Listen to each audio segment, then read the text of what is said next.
Matthew McConaughey just said what nobody else would dare to. Self-reliance is at the top of my value system, and I don't think it is contradictory to faith. During an episode of the Diary of a CEO podcast, Matthew discussed responsibility and accountability, two overlooked aspects of following Jesus that now millions of people are beginning to grasp. I heard God applauding, going, "Thank you.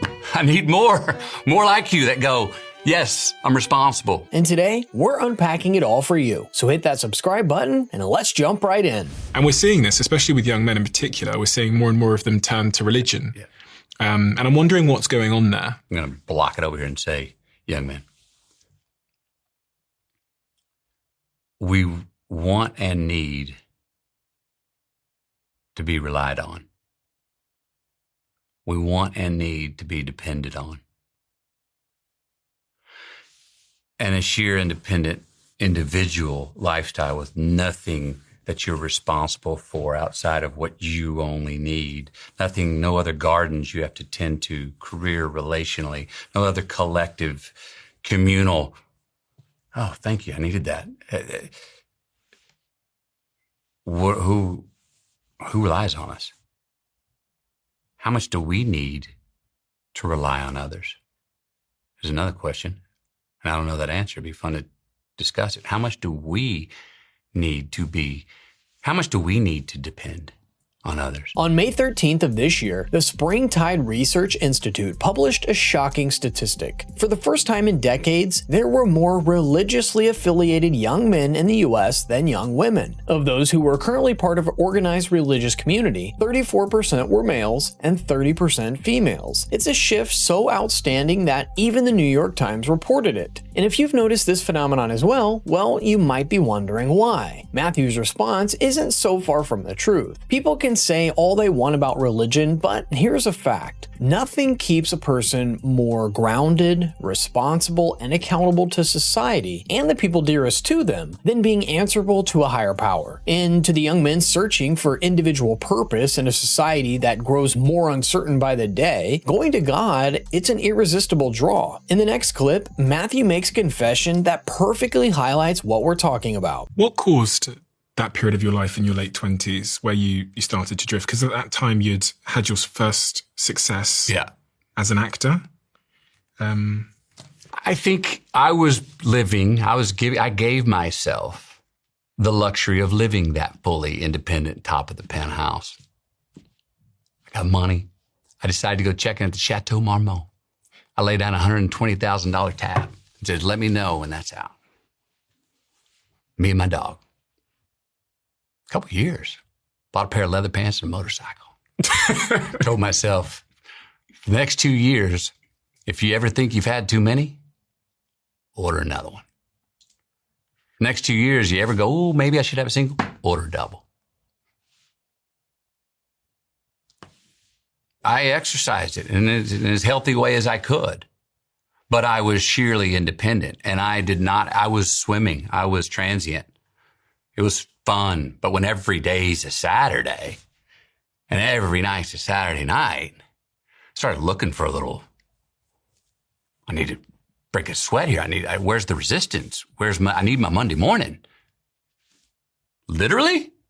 And I need it here, and I need it faith-wise. Celebrities and hedonism, they're quite synonymous at this point. We see all that money and fame make a shadow of vibrant personalities all the time, especially when they hit the top so young. And Matthew is no exception. Unlike most of the young men currently turning to God in droves, McConaughey already had what most people would call everything. I mean, someone with enough money to hole up in a penthouse in a 5-star hotel in West Hollywood and not have to bother about the cost of anything else their heart desires. Has to be set for life, right? I wish that were the case. Matthew thought it was, till he got a reality check. Purpose isn't something you find in leisure, luxury, or pleasure. It's what justifies your existence on Earth. And as a rule of thumb, you'll need something much more permanent and reliable than money and pleasure to get a sense of that. Matthew tells us how he was able to achieve purpose through God's help. But brace yourself, because what you're about to hear challenges everything you've been told about God. Self-reliance is at the top of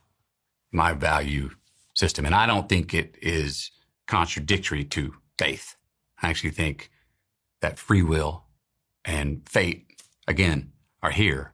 As a believer, I believe that it's all been written. At the same time, I believe God's going, I need your hands on the wheel, man. Hey, you're steering this, okay? Don't just rely on fate. Too many people doing that, man. I've had my agnostic years where I was not a believer at all, fully in self-reliance. It's on me, everything. And I think it was such a valuable few years because I did need to call myself on some shit. I did need to say the buck stops here with you, McConaughey. I did need to quit becoming such a repeat offender. You know, I was sinning, which means to miss the mark, have bad aim, literally, it comes from an archery term. To sin means to miss the mark. When you think about it like that, it becomes more practical, especially for us agnostics and stuff.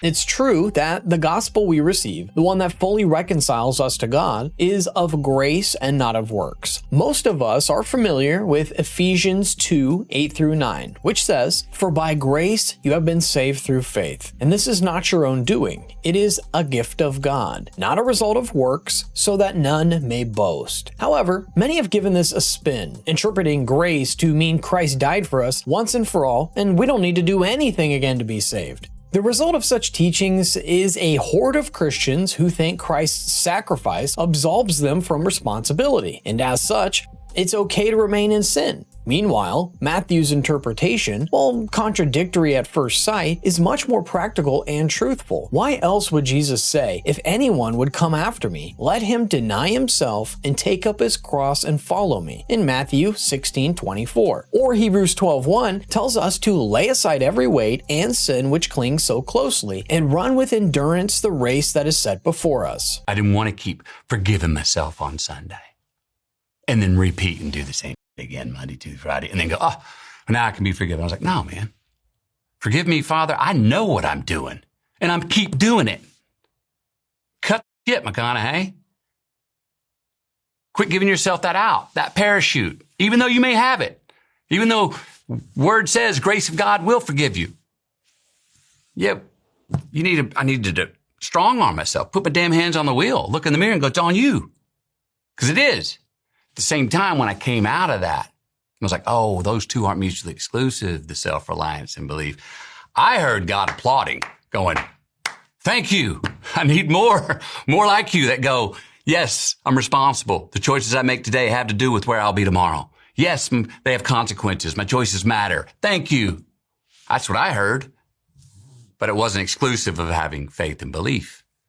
Again. It's interesting how Matthew's words reminds me of Romans 6, 1 and 2, which says, "Are we to continue in sin that grace may abound? By no means. How can we who died to sin still live in it?" Here's what you should know about grace and works. Wherever the Bible discusses or mentions these terms, especially in opposition to each other, it's usually in the context of reconciliation protocols. You know, paths that make our choices to follow God reflect accordingly in heaven. Before Jesus, it was works alone or the law, and after him, it became grace. But that never took away the part that we had to play to become righteous. After all, Christ in Matthew 5:17 said he came to fulfill the law, not abolish it. Millions are turning to Jesus because no one better emphasizes the consequences of our choices. He doesn't take the wheel from you, he rides along. And if you're hungry to discover your purpose, what better way exists than returning to your maker, learning to acknowledge your free will, and how you can use it in your favor? As always, let me know your thoughts in the comments section. Don't forget to subscribe and like the video if you haven't done so yet, and I'll see you in the next one.